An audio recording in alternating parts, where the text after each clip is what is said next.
Саламатсыздарбы, урматтуу телекөрүүчүлөр, учурда ой көрсөтсү сиздердин назарыңыздарда. Урматтуу телекөрүүчүлөр, мына биз бүгүнкү темабызда административдик соттор кандай иштерди аткарат деген темада маселе көтөрүп, буга атайын биз Ысыкөл облустук административдик сотунун төрайымы Абдыкадырова Зарина Омарованы мейманга чакырган элек. Куш келипсиз. Саламатсызбы? Зарина Омаровна, мынакей сиз ушул административдик соттордун төрайымы катарында азыр иштеп атасыз, жетектеп атасыз дегендей. Ушул административдик соттор кандай иштерди карайт негизиненчи? Ушул боюнча алгач токтоло кетсеңиз. Ысыкөл областык административдик сот катары эле Кыргызстанда ар бир областтын ушул шаарларда административдик соттор уюштурулган. Бул уюштуруунун тарыхына токтолуп кетсем, 2017 жылы Кыргыз Республикасынын административдик процесстик кодекси кабыл алынды. Андан бир жыл мурун 2015 жылы административдик иштерди жүргүзүү жана административдик иш алып баруу процедуралары жөнүндө мыйзам кабыл алынды. Сотторду өзүнчө бөлүп, мурда райондор аралык соттор болчу, алардын базасында административдик соттор түзүлдү. Негизги бул сотту специализированный атайын соттор деп коет. Кыргыз Республикасынын конституциясы боюнча атайын сотторду түзүү жол берилет. Баш мыйзам боюнча. Баш мыйзам боюнча. Бул ушул өзүнчө бир административдик сот өндүрүшү түзүүнүн максаты жарандын юридикалык жактардын бизнести депсек болот, мамлекеттик бийлик органдарынын жана кызмат адамдарынын мыйзамсыз иш аракеттеринен жана мындай произвол деп коет, зомбулук, мындай зомбулук эмес, өз билемдик иш алып барып, ошол укугун бузулган учурда ошол сот тарабынан коргоо болуп, негизги максат ошон үчүн административдик соттор түзүлгөн. Кандай талаштарды карайт? Мамлекеттик органдын ортосундагы, алардын кызмат адамдарынын ортосундагы жана жарандар менен болгон мамиледе түзүлгөн талаш тартыштарды. Мисалы алсак, жергиликтүү айыл өкмөттөрү жер участоктун берүү жөнүндө токтомдор кабыл алынат. Ал токтомдор менен жарандардын укугу бузулган болсо, алар бизге сотко кайрылууга укуктуу. Ошондой эле мына жергиликтүү каттоо органдары бар, мамлекеттик каттоо. Алардын аракеттери бизде каралат. Райондук мамлекеттик администрациялардын токтомдору, аракетсиздиктери, ЗАГС органдарынын азыр эми ЦОН болуп калды. Деги эле бүт ушу мамлекеттик бийлик органдарынын аракеттери, административдик актылары, аракетсиздиктери толугу менен ушул административдик соттордо каралат. Ана эми мынакей өзүңүз да билесиз, Зарина Омаровна, мына биздин президентибиз эл менен жолугушууларды өткөрүп атпайбы? Анан мында жолугушууда президент менен кошо мынакей соттун өкүлдөрү, анан кийин башкы прокуратура, ошондой эле жергиликтүү бийликтин өкүлдөрү, министрлер баары катышып атпайбы? Анан негизги өзөктө эл түзүп атат бул жердечи. Анан эми эл баягы суроо берип атат да. Жарандардын ар кандай өзүлөрүнүн укуктары бар да, корголбой калган укуктары бар. Мисалы үчүн, жана сиз айтып атканда мына жер деп атпайсызбы? Жергиликтүү бийликтер, мисалы үчүн райондо, айыл өкмөттөрүндө дегенде берилип, туура эмес берилип калып, бир жерлерде эле бир 3-4 кишиге чейин берилген маселелерди бүгүнкү күндө көрүп атпайбыз, көтөрүп аткан маселелер. Мына ушундай сиздерде дагы ушундай жарандардын укуктары менен кайрылгандар көп болсо керек дейм да, ушундай негизинен, келип аткандар. Арыз, доо арыздарды айтып атам да. Мына ушуларды кандай карайсыздар? Канча күндө мынакей президент дагы талапты коюп атпайбы? Сотторго, прокуратура органдарына убакытты өтө мындай сүйрөп, көп учурга чейин алып жүргөндөрүн айтып атат да, 5 жыл, 10 жылдап деп. Тезирээк чечип, тезирээк чекит коюп койсоңарбы дегендей кылып атат да. Бул жагынан кандай карайсыздар? Сурооңуз аябай актуалдуу болду. Биздин Кыргыз Республикасынын президентинин ушу ордунда бүт жергиликтүү бийликтин башчылары, ошондой эле укук коргоо органдарынын башчылары жана сот органдарынын башчыларын катыштырып, элдин көйгөйүн жеринде карап, чындыгында биздин эл эмнеге муктаж? Кандай жетишсиздиктер, кандай кемчиликтер болуп жатат? Элдин өзүнүн оозунан угуу бул менимче ойлойм эң туура деп. Бизде дагы Кыргыз Республикасынын жогорку сотунун төрагасынын буйругу менен бекитилген былтыр мына соттордо QR код аркылуу эл ушу биздин сотко келгенде өзүнүн пикирин калтырып кетиш үчүн шарттар түзүлгөн. То есть мындай обратный связь деп коет, кайра байланыш. Буга чейин билесиз, биздин өлкөдө көп жылдан бери этап менен сот реформасы жүрүп келе жатат. Бирок ушу сот реформасы жүрүүдө көптөгөн мыйзамдарга өзгөрүүлөр киргизилип жатат. Соттордун техникалык базалары, финансылык базалары жакшыртылып жатат. Бирок мындай жеринде элди чогултуп, ушул элдин ой пикирин угуп, элге эмне керек? Мисалы, сот адилеттигин ишке алып барууда, жүргүзүүдө кандай кемчиликтер бар? Кандай кемчиликтерди жоюш керек? Жана ошол элдин ой пикирин угуу менен алып баруу дагы бул жерде жакшы шарт түзүлүп жатат. Анан эми жанагы ордунда чечүү боюнча туура кемчиликтер айтылып жатат, туура кеңештер берилип жатат деп ойлойм. Бирок анын арасында дагы эми ар бир иш бир өзгөчөлүгү менен айырмаланат. Кээ бир учурларда ошол кайрылган жарандар сотторго туура эмес дуарыз менен кайрылып, көп жылдап иштери созулуп калышы мүмкүн да. Ошондуктан ар бир жарандын маселесин караганда аны ар тараптуу караш керек. Ар бир биз сот чечим чыгарганыбызда мыйзамдуулукту, акыйкаттуулук принцибин, адилеттүүлүк принцибин эске алып, мыйзамдын негизинде чечим кабыл алынабыз. Бирок ошол ар бир чечимди кабыл алганда, ар бир иштин аркасында адамдык фактор бар экенин дагы унутпай, ошолорду эске алуу менен объективдүү, бүт калыстык менен, бейтараптык менен иштер чечилсе, мен ойлойм, элдин сотко болгон нааразычылыгы азаят, ишеними дагы көбөйөт. Туура. Эми жарандардын тагдырын чечесиз деп турабы, мындайча айткандачы. Тагдыр деген оюнчук эмес да адамдардын. Туура. Анан эми мына сот, сиз айтып атасыз, сот адилеттиги депчи. Анан соттун көз карандысыздыгы деген барбы бүгүнкү күндө? Мурда бизе мынакей буга чейин айтылып келдик, сот деп, анан соттун көз карандуу деп да айтып келдик да. Кайсы жака көз каранды сот? Парламентке көз каранды болуп, анан жогорку жактагы бийлик органдарына көз каранды болуп, президентке чейин көз каранды болуп келген да. Бүгүнкү күндөгү ушу соттун адилеттүүлүгү, анан көз карандысыздыгы жөнүндө токтолсоңуз.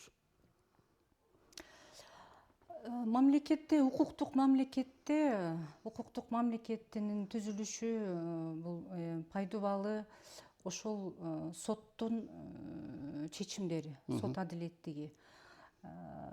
Соттун көз карандысыздыгы биздин баш мыйзамыбыз Кыргыз Республикасынын конституциясы менен кепилденет. Биздин конституцияда айтылды. Андан сырткары Кыргыз Республикасынын соттордун статусу жөнүндө конституциялык мыйзам бар. Ошол мыйзамдардын биздин укуктук, улуттук мыйзамдарда сот конституцияга жана мыйзамдарга гана баш ийет. Ишти караганда калыстык менен, бейтараптык менен чечүүгө милдеттүү. Ал эми президентке баш ийет же парламентке баш ийет дегенге мен макул эмесмин. Азыр бизде ошол сот адилеттигин бейтарап жүргүзүшүн, соттордун ушул ишти кароодо көз карандысыз болгондугуна биздин мамлекетте көп иштер жүргүзүлүп жатат. Сот реформанын алкагында ушул соттордун көз карандысыздыгын күчөтүү үчүн жана элдин сотторго болгон ишенимин жогорулатуу үчүн мына биздин мамлекетте биздин азыркы башчыбыз абдан буга өзү дагы мындай программаларды киргизип, стратегиялык программаларды кабыл алынып, санариптештирүүнү киргизип атат. Бул максат, эгерде мен ойлоймун, аткаруу бийлигинин, президент баш болгон же болбосо жогорку кеңештин, парламенттин сот бийлигин өзүнө көз карандуу кылабыз деген кандайдыр бир жаман ой болсо, мындай кадамдарды, мындай иштерди алып барылмак эмес, туурабы?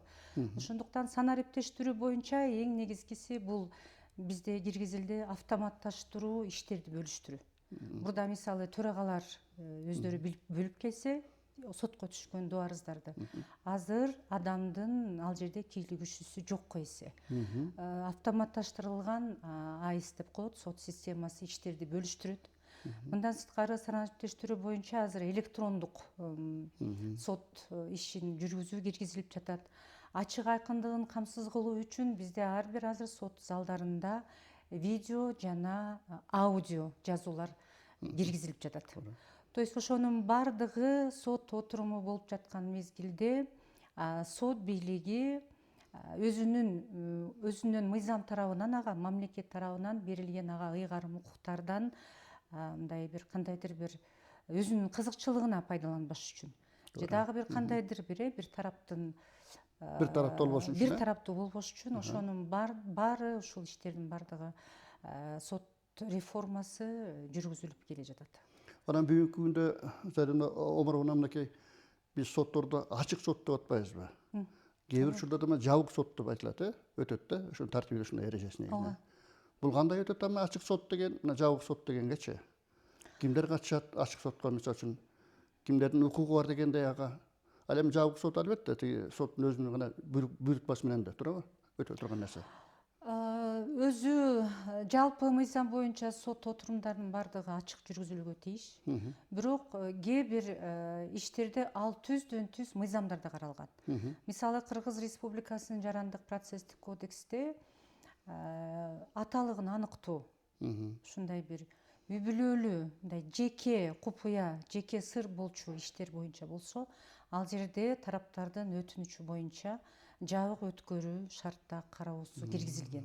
Жарандардын өзүнүн макулдугу менен, добуразы негизинде. Ооба, анын соттун каалоосу боюнча жүргүзүлбөйт ал. Ушундай эле жазык иштер боюнча бул мамлекеттик купуя сыр сакталыш керек болгон учурларда мамлекеттик коопсуздук боюнча кылмыш иштер каралганда ал дагы ошол мыйзамда жол берилет. Жабык отуруп калган ачык отурумдардын баары ачык. Ошондуктан ар бир сот залында аудио, видео жазуулар азыр орноштурулган. Кыргызстан боюнча эми бүт орноштурулуп келе жатат. Жана электрондук сот өндүрүшү дебедимби? Ал маселе дагы киргизилип атат. Анын бардыгы жарандардын сотко жеткиликтүүлүгү. Эгерде мисалы жаран ушул көбүнчө бул бизге административдик сотторго байланыштуу. Административдик сот Ысык Көл область боюнча мисалы Каракол шаарында гана жайгашкан. Райондордо жок. Ал эми Ош область болсо бул Ош шаарында жайгашкан. Ар бир областтын ошо жанагы шаарында, борборлорунда гана жайгашкан да. Алыстан келет. Алыскы райондор бар бизде, билесиздер да, алыскы айыл өкмөттөр бар. Ошол айыл өкмөттөрдүн эгерде укугун коргоо аракетине даттануу менен кайрылуусуна жеңил болуш үчүн, жеткиликтүү болуш үчүн ушундай реформанын алкагында шарттар мамлекет тарабынан түзүлүп, мыйзамдарга өзгөртүүлөр киргизилди. Бул жарандык процесстик кодекс, административдик жана жазык процесстик кодекстерге 2026 жылдын ушул 1 январынан күчүнө киргизилип, азыр иштелип жатат. Бул биз сот системасынын өнүгүшү деп атпайбызбы? Жана өзүңүз айтып атасыз, мынакей реформалар боюнча айттыңыз. Жакшы айттыңыз, мынакей сандариптештирүү жөнүндө, электрондук деп атасыз, жанакындай байланыштар менен баягы элге анан кийин ачык соттордо дагы мынакей акыйкаттуулукту элге жеткириш үчүн баягы өткөрүлүп аткан жерлерде бардыгы тең, баш мыйзам негизинде деп. Анан бул сот системасынын өнүгүшү бүгүнкү күндө сиздерде кандай негизинен?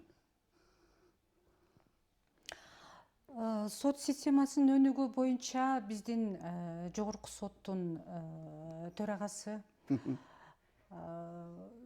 көп аракеттер жумшалып атат. Мен ойлойм, биздин жетекчилик, ошондой эле соттордун тартип комиссиясы иштери, соттордун өзүн өзү башкаруу боюнча мыйзамга ылайык соттор кеңеши бар. Ушул сот өндүрүшүнүн ачык жүргүзүлүшү боюнча мына өзүңүздөр дагы байкадыңыздарбы, жогорку соттун төрагасы жеринде сотторго кылган жанагындай жыйынтыкты, жылдын жыйынтык чогулуштарды, жыйналыштарды бүт ачык өткөрүлдү. Ал жерде ар бир судьянын ишти карап жаткандыгы, кемчилиги боюнча дагы, сапаты боюнча дагы бүт ачык чагылдырылып жатат коомго. То есть ошону эл билсин, коом билсин деген максатта. Анан ошонун ичинде биздин мисалы тартип комиссиябыз дагы иштерди ачык карап, ар бир жаран жактоочу болобу, юрист болобу ишке катышкан соттун туура эмес алып барган ишине өзү жүйөлөштүрүп ошол тартип комиссияга арыз менен даттануу менен кайрылуу укугу шарт түзүлгөн. Ошол кайрылып өзүнүн ачык каралат анын арызы даттануусу. Мындан сырткары көптөгөн мыйзамдарга өзгөртүүлөр киргизилип жатат. Жана санариптештирүү алкагында почта аркылуу көп конверттер, каттар жиберилсе, азыр аларга жеңил болуш үчүн, жеткиликтүү болуш үчүн жана иштердин каралышын тездетүүгө, ачыктыгына, айкындыгына жетиш үчүн ушуларды жанагындай электрондук аркылуу билдирүүлөрдү жиберүү боюнча Бул ыкчам, ыкчам кетет деген. ыкчамдыгына, сот өндүрүшүнүн ыкчам жүргүзүлүшүнө ушундай көптөгөн иштер соттук системасында дагы, сот тутумунда дагы алып барылып жатат. Эми Зарина Омаровна, мынакей мен сотмун дейт да, сиз мынакей сиз сотсуз, мен сотмун дегендей. Анан эми бул сот чындыгында эң бир жоопкерчиликтүү, өтө калыстыктуу, адилеттүүлүктүү чечкен кесип болуп эсептелет да, мындайча айтканда. Мына ушул кесипти өзүңүз тандап алдыңыз. Мына бүгүнкү күндө иштеп атасыз дегендей. Анан ушу эсте калган бир учурлар барбы? Ушу бир жарандар менен бир кандайдыр бир сот учурунда кандайдыр бир алардын бир көйгөйлүү маселелерин чечүүдө дегендей мындай жагдайлар болуп атат го, кээ бир учурда келишпестик жана келишилүүчүлүк ушул боюнча да айтсаңыз. Эсте калган бир күндөрүңүз болсо. Эми өзүңүздүн кесибиңиз боюнча. Соттук кесип аябай түйшүктүү деп айтпадыңызбы?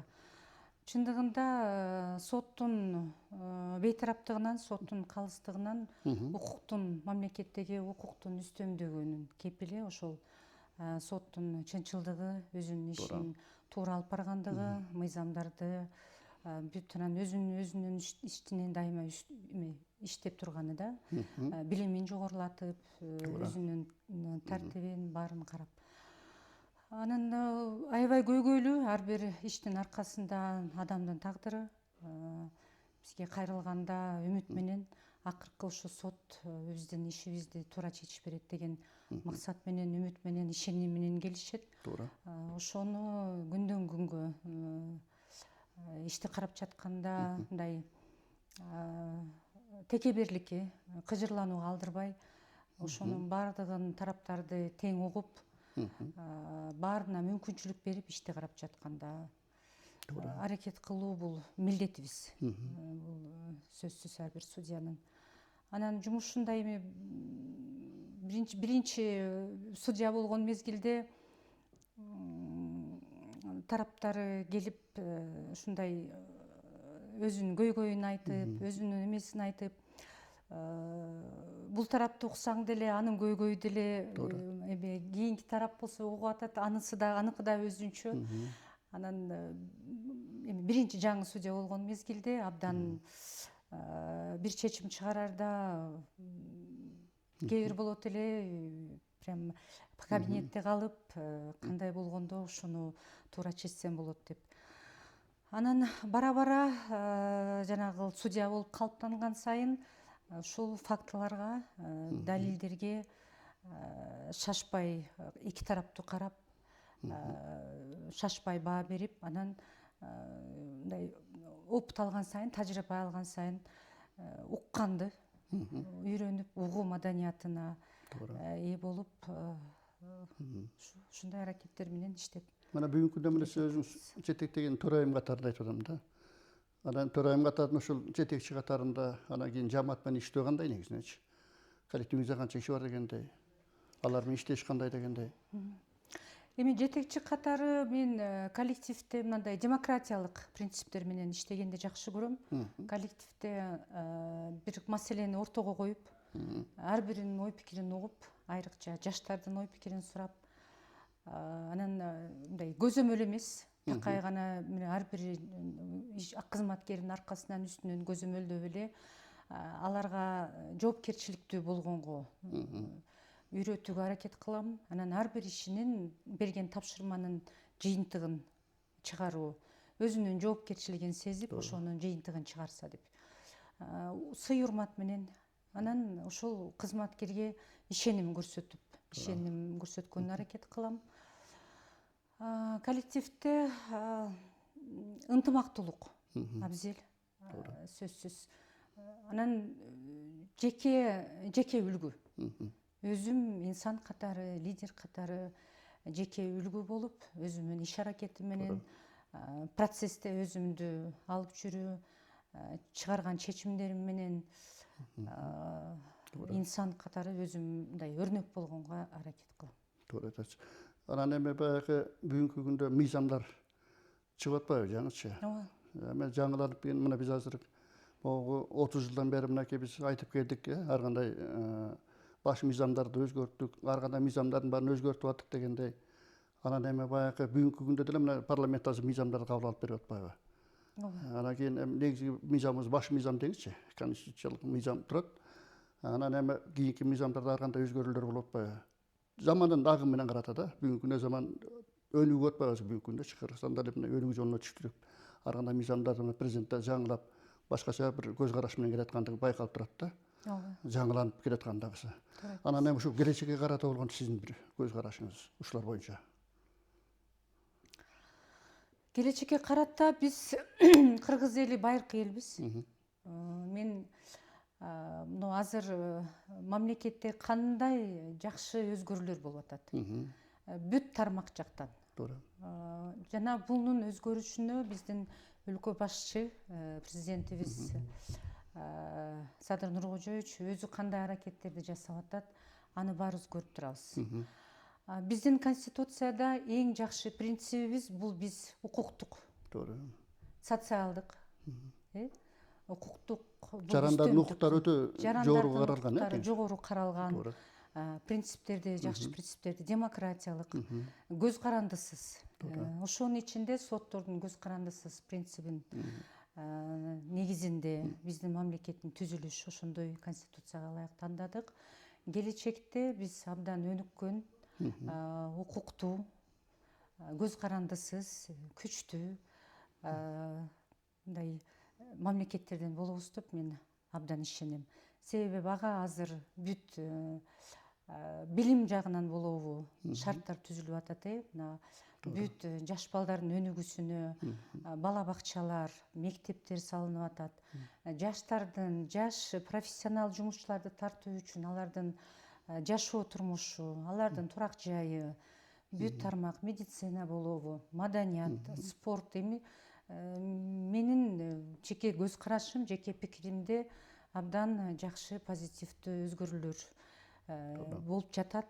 Ошону менен, ушул жол менен биз кетсек, мен ишенем, Кыргыз мамлекети, биз Кыргызстан Республикасы Средний Азияда болобу, СНГда, дүйнөлүк аренада болобу чоң дагы мындан ары дагы өнүгүүлөргө жетишебиз. Дагы бир мен эми сиздин баягы программабыздын соңунда бир эркин микрофон берейин дедим эле. Дагы балким айтылбай калган ойлоруңуз болдубу, бул жерде өзүңүздүн иштериңиз боюнча дагы бир жүрөгүңүздө жүргөн бир көйгөйлөр болуп калабы? Мына ошолор боюнча дагы бир эркин микрофондо айта кетсеңиз. Анан калуу тилектиңизди да кошуп койсоңуз. Рахмат. Мен эми сот бийлигинин өкүлү катары Ысык Көл областтык административдик сотунун төрагасы, төрайымды катарында ушул айтат элем, сот системасында биз тараптан абдан аракеттер, иштер, үлгүлүктүү мындай иштер алып барылып жатат. Жаштарга, юрист жаштарга кайрылгым келет эле. Ушул мамлекеттин өнүгүшүндө бул укуктук жактан бул абдан маанилүү. Туура. Укуктук мамлекет, эгерде укуктук үстөмдүүлүгү болсо мамлекетте, анда ал мамлекет өнүгүүсү сөзсүз кепилденген. Ошонун ичинде соттордун адилеттүүлүгү бул абдан маанилүү. Чакырып кетет элем, ушул административдик соттун төрайымы катары бул элдин мамлекетке болгон ишеними ооба соттордун адилеттүүлүгүнөн, ачыктыгынан, бейтараптык калыстыгынан, бирок жалпы мамлекетке болгон ишеними качан артат, качан жергиликтүү деңгээлде мамлекеттик бийлик органдары, айыл өкмөттөр, айыл өкмөттүн башчылары, райондук мамлекеттик администрациялар, жергиликтүү каттоо органдары болобу, архитектура органдары болобу, деги эле ушул мамлекеттик бийликтин органдарынын өкүлдөрү өзүнүн иштерин так аткарып, мыйзам чегинде аткарып, келген жарандарды жакшы мамиле кылып, кичпейил мамиле, алардын укугун урматтоо менен жана ар бир мамлекеттик кызматкер, ар бир сот кызматкери ал элдин жанагындай служитель народа деп коет орусча айтканда, элдин кызматын өтөөгө келет. Мамлекеттик бийликке бул элдин көйгөйүн чечем, элдин маселесин карайм, ар бир жарандын ушул мамлекетке болгон койгон жанагы мүдөөсүн чечем деген максатта келгенин түшүнсө, ошого карата иш алып барса, мен ойлойм элдин жалпы мамлекетке болгон ишеними артат. Что мен келсем, менин укугумду менин мамлекетим коргойт деген ишенимде болот. Ошондуктан мен чакырат элем ар бир бийлик органдарын элге болгон мамилесин өзгөртүп, кичпейил мамиле жасап, максат ушул элге кызмат өтөө. Рахмат. Мына урматтуу телекөрүүчүлөр, мына жогоруда сиздер административдик соттор кандай иштерди карайт деген темада биздин Ысык Көл облустук административдик соттун төрайымы Абдыкадырова Зарина Омаровна катышып, мына ушул багыттагы суроолорго жооп берди. Анда сиздин ишиңизге ийгилик каалайлы. Рахмат. Ушу менен көрсөтүүбүздү соңуна чыгабыз. Кайрадан эфирден жолугушканча саламатта болуңуздар.